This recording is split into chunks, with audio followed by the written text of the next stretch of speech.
Little Brother and Little Sister.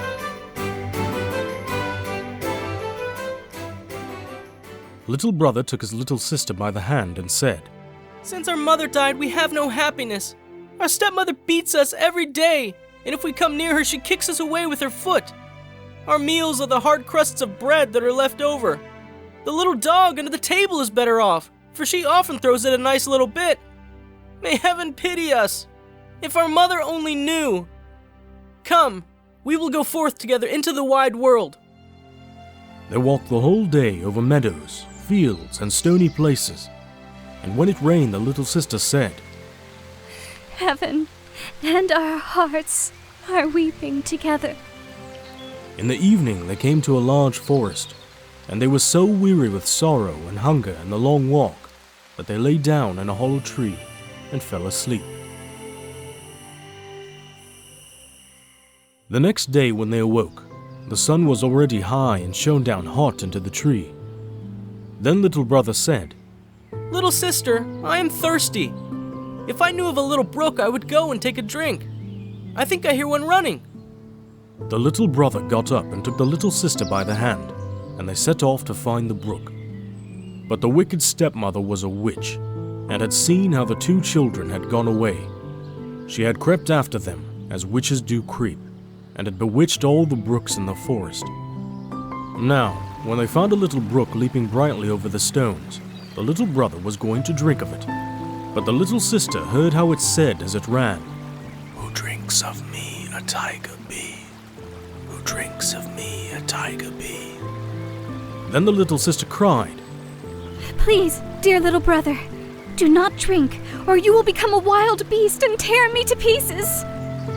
The little brother did not drink, although he was so thirsty, but said, "I will wait for the next spring." When they came to the next brook, the little sister heard this say, "Who drinks of me, a wild wolf be? Who drinks of me, a wild wolf be?" Then the little sister cried out, "Please, dear little brother, do not drink, or you will become a wolf and devour me." The little brother did not drink, and said, "I will wait until we come to the next spring, but then I must drink. Say what you like, for my thirst is too great." And when they came to the third brook, the little sister heard how it said as it ran, "Who drinks of me, a roebuck be? Who drinks of me, a roebuck be?" The little sister said, "Oh, I beg you, dear brother, do not drink, or you will become a roe and run away from me." But the little brother had knelt by the brook, and had bent down and drunk some of the water. And as soon as the first drops touched his lips, he lay there, a young roe. And now the little sister wept over her poor bewitched little brother, and the little roe wept also, and sat sorrowfully near to her. But at last the girl said, "Be quiet, dear little roe. I will never, never leave you." Then she untied her golden garter and put it around the roe's neck, and she plucked rushes and wove them into a soft cord. With this she tied the little animal and led it on, and she walked deeper and deeper into the forest. And when they had gone a very long way, they came to a little house. The girl looked in, and as it was empty, she thought, "We can stay here and live." Then she sought for leaves and moss to make a soft bed for the roe. Every morning she went out and gathered roots and berries and nuts for herself, and brought tender grass for the roe, who ate out of her hand, and was content and played round about her. In the evening, when the sister was tired and had said her prayer, she laid her head upon the roe's back. That was her pillow, and she slept softly on it. And if only the little brother had had his human form, it would have been a delightful life. For some time they were alone like this in the wilderness. But it happened that the king of the country held a great hunt in the forest. Then the blasts of the horns, the barking of dogs, and the merry shouts of the huntsmen rang through the trees, and the roe heard all, and was only too anxious to be there. "Let me be off to the hunt. I cannot bear it any longer," said he to his little sister. "But come back to me in the evening," said she to him. "I must shut my door for fear of the rough huntsman. So knock and say, My little sister, let me in, that I may know you. And if you do not say that, I shall not open the door." Then the young roe sprang away. So happy was he and so merry in the open air. The king and the huntsman saw the pretty creature and started after him, but they could not catch him. And when they thought they surely had him, away he sprang through the bushes and was gone. When it was dark, he ran to the cottage, knocked and said, My little sister, let me in. Then the door was opened for him, and he jumped in and rested himself the whole night through upon his soft bed. The next day, the hunt went on afresh, and when the roe again heard the bugle horn and the ho-ho of the huntsman, he had no peace but said, Sister, let me out. I must be off. His sister opened the door for him and said, But you must be here again in the evening and say your password. When the king and his huntsman again saw the young roe with the golden collar, they chased after him, but he was too quick and nimble for them. This went on for the whole day, but by evening the huntsmen had surrounded him, and one of them wounded him a little in the foot, so that he limped and ran slowly. Then a hunter crept after him to the cottage and heard how he said, My little sister, let me in. and saw that the door was open for him, and was shut again at once. The huntsman took notice of it all, and went to the king and told him what he had seen and heard. Then the king said, Tomorrow we will hunt once more. The little sister, however, was dreadfully frightened when she saw that a little roe was hurt. She washed the blood off him, laid herbs on the wound, and said, Go to your bed, dear roe, that you may get well again. But the wound was so slight that the roe, next morning, did not feel it any more. And when he again heard the sport outside, he said, I cannot bear it. I must be there. They shall not find it so easy to catch me. The little sister cried and said, This time they will kill you. And here am I alone in the forest and forsaken by all the world. I will not let you out. Then you will have me die of grief, answered the roe. When I hear the bugle horns, I feel as if I must jump out of my skin.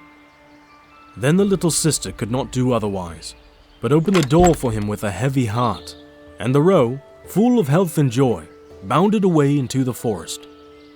When the king saw him, he said to his huntsman, Now chase him all day till nightfall, but take care that no one does him any harm. As soon as the sun had set, the king said to the huntsman, Now, come and show me the cottage in the wood. And when he was at the door, he knocked and called out, Dear little sister, let me in. Then the door opened, and the king walked in, and there stood a maiden more lovely than any he had ever seen. The maiden was frightened when she saw, not a little roe, but a man with a golden crown upon his head. But the king looked kindly at her, stretched out his hand, and said, Will you go with me to my palace, and be my dear wife? Yes, indeed, answered the maiden. But the little roe must go with me. I cannot leave him. The king said, He shall stay with you as long as you live, and shall want nothing. Just then he came running in, and the little sister again tied him with the cord of rushes, took it in her own hand, and went away with the king from the cottage. The king took the lovely maiden upon his horse and carried her to his palace, where the wedding was held with great pomp. She was now the queen, and they lived for a long time happily together. The roe was tended and cherished, and ran about in the palace garden. But the wicked witch, because of whom the children had gone out into the world, thought all the time that the little sister had been torn to pieces by the wild beasts in the wood, and that the little brother had been shot for a roe by the huntsman.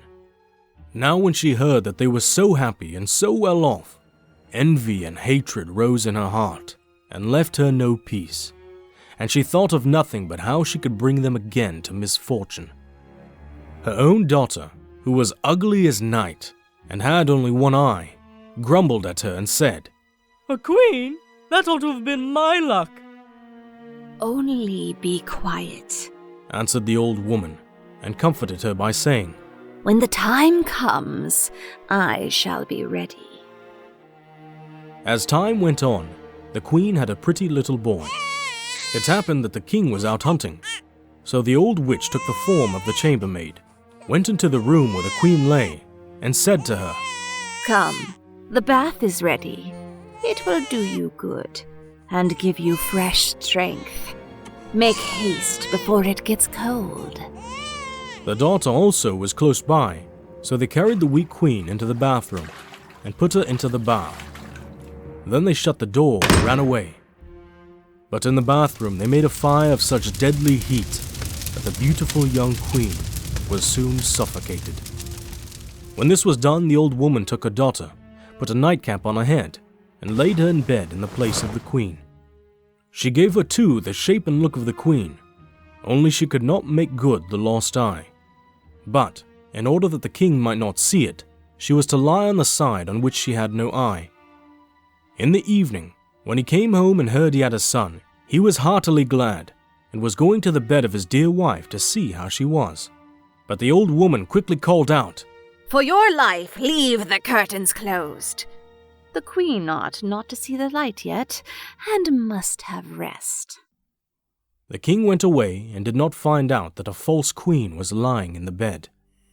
But at midnight, when all slept, the nurse, who was sitting in the nursery by the cradle, and who was the only person awake, saw the door open and the true queen walk in. She took the child out of the cradle, laid it on her arm and nursed it.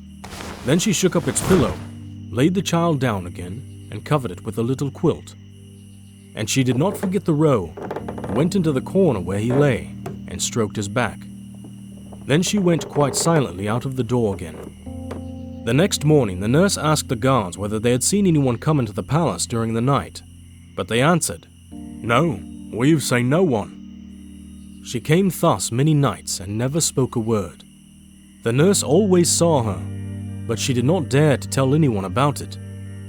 When some time had passed in this manner, the queen began to speak in the night and said, How fares my child? How fares my roe? Twice shall I come, then never mo. The nurse did not answer, but when the queen had gone again, she went to the king and told him all. The king said, Ah, heavens! What is this? Tomorrow night I will watch by the child. In the evening he went into the nursery, and at midnight the queen again appeared and said, How fares my child? How fares my roe? Once more shall I come, then never mo. And she nursed the child as she was wont to do before she disappeared. The king dared not speak to her, but on the next night he watched again. Then she said, How fares my child? How fares my roe? This time I come, then never mo. At that the king could not restrain himself. He sprang toward her and said, You can be none other than my dear wife. She answered, Yes, I am your dear wife. And at the same moment she received life again, and by God's grace became fresh, rosy, and full of health.